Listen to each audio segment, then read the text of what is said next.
fit natin yung Nike Jotty na bagong colorway, which is yung ankle feel. Uy! Boss, 9 nga ako dito, no? 9 nga. Pero kasya naman siya. Pero ako, broskis, marirecommend ko. Sobrang snug niya. Halos parang Kobe 6 yung fit niya. So, marirecommend ko na mag half size up kayo hanggang full size up.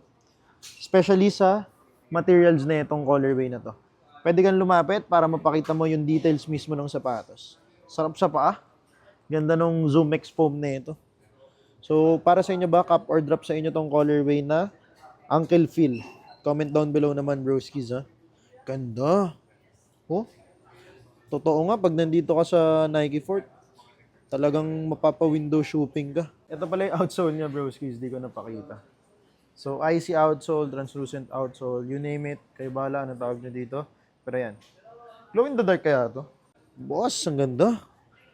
Comment down below, broskis. Kaya follow nyo pa ako. This is the broski lifestyle. OG window shopping. Sorry po. Like and follow for more. Ganda, no? Peace.